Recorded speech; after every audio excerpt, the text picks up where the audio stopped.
You know, as we get older, we tend to do two things. Either we care more about things or we care less about things. Sometimes there's a middle ground.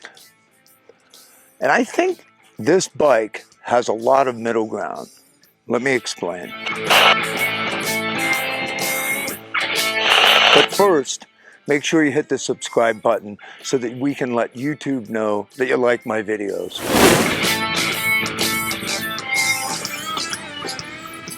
Sometimes it's a combination, a middle ground, if you will. And I want to talk about this motorcycle as being a middle ground. Sometimes a middle ground really is the best way forward.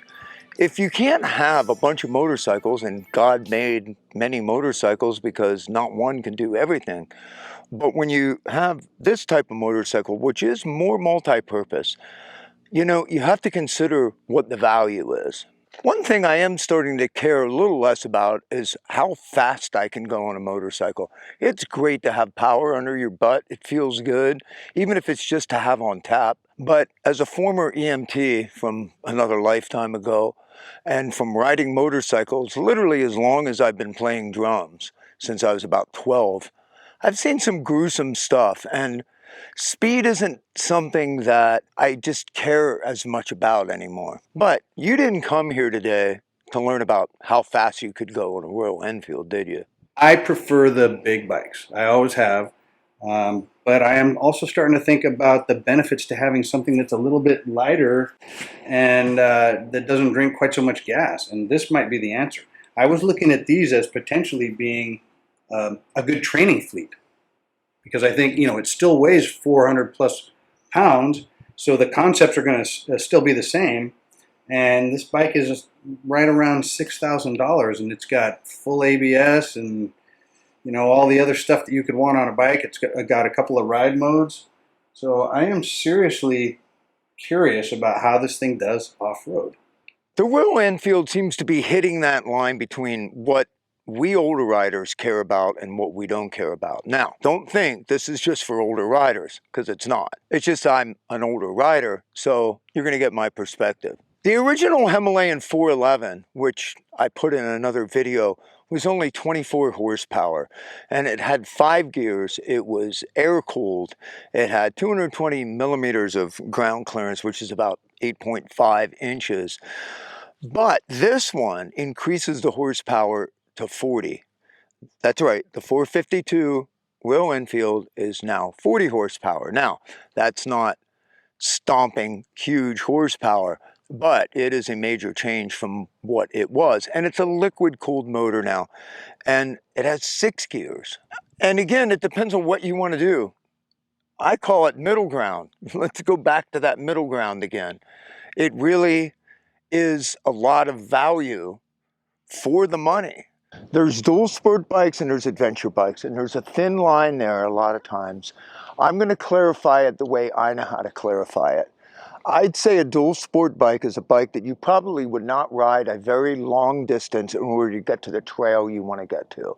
I would say an adventure bike is a bike that you want to take right out of the garage, ride it as far as you need to ride it, 200 miles, 50 miles, 400 miles, whatever, and then still be able to off-road and do an adventure. The clearance now is about 230 millimeters, or a little over 9 inches, so it's about a half an inch taller. Not huge, but hey, every little bit counts. Now, I personally love the old school styling of the 411, but this has been growing on me like every day that I've been looking at it. It's a little bit of the old, a little bit of the new, and that's the middle ground that I keep talking about. This bike was not just built for the US market. In the United States of America, we ride motorcycles because we love motorcycles. We're enthusiasts. In many other parts of the world, it is the main mode of transportation. That is a big difference, because this motorcycle was created for that global market. I mean, literally, you could go almost anywhere in the world and you're going to find this motorcycle or its predecessor or something in the Royal Enfield line, because they really do keep the whole world in mind, and especially something as utilitarian as this, because it will keep on keeping on.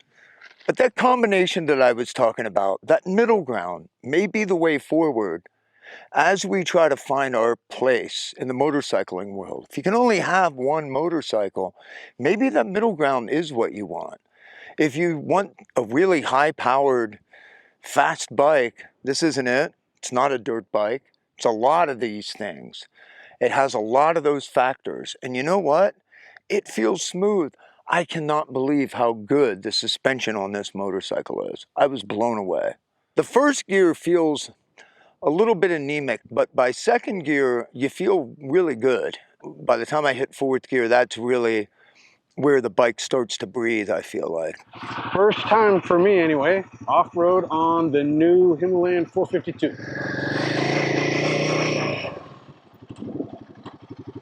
Very nice. So it has really good low-speed manners. I can get into that friction zone and just make nice, tight little circles, no problem. And it's not bogging down. So the old 411, I would have to wind it up just to do what I'm doing right now. And this is feeling really good. Barely any throttle, plenty of torque, good low-speed manners.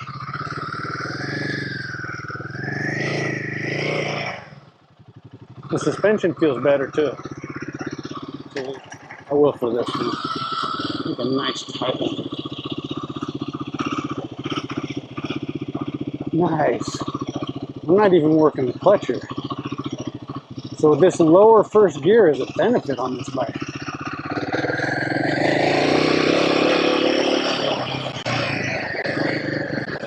I love this color scheme, except I'm not wild about the pink salamander sort of color. If it was mine, I'd probably take that off right away. It's just not me. I'd rather have like 2 shades of gray. I think that'd be killer. Like a light gray and a dark gray, or black even, maybe some black. Because the blacked out motor looks great. I'd probably do a blacked out pipe too. That would look killer. Again, the suspension is good. Upside down forks. The turn signals don't automatically cancel. There's not a bunch of riding modes. And there's no riding modes, really. I mean, literally, you just start it and you go. And that's what you do on this bike. These are road bias tires. They're probably 80% road, I would guess. I would love to put some dirt tires on this and really push it a little bit further. A little bit of background here. I am one of the very first owners of the CSC RX3 250 Cyclone that was imported from Zhongshan by California Scooter Company. So, and I still have that bike. That bike is a fun bike too. It's only a 250. This bike is far superior. I was wondering why, when I rode it on the pavement, why the first gear was geared so low, right? And now doing all these slow speed, tight circles and stuff, now I know why, because it makes this bike behave very well at slow speed. And that's the bane of a lot of these bikes. They may be fantastic bikes, but sometimes they just don't have any slow speed manners, which is really an important thing for an adventure bike.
I forgot to mention before. There's a little USB. A USB-C port comes standard. Right there.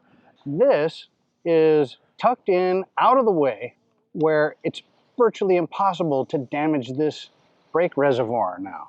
The only thing I would recommend are the lower bars, the lower crash bars. I would get I those would put those on there. Oh, and so if you look on this side, look at where the swing arm pivots, right? So the sprocket's right there, and the swing arm pivot is right behind it. So there's going to be very little, if any, change to chain slack as the suspension works. The bike comes with a center stand. Come on. Yeah. It's a 450 and it comes with a center stand. That's really good. Well, like I said, this is really hits a really great middle ground between dual sport, a bigger bike, a more expensive bike. It's just really in a really great spot. It does. It sits really comfortably right in that middle ground. It does. It's got plenty of power. It's got more than enough low-end torque, which I think is the most important thing about an adventure bike. It's got gobs of it. All right. Well, thanks for coming along for this little ride, and thank you, Rob. If you haven't subscribed to my channel, I'd love it if you did, or give it a like at least, or both. That way it tells YouTube that you value me just a little bit. We're talking about value. In this crazy world that we're living in these days, take care of each other and keep rock alive.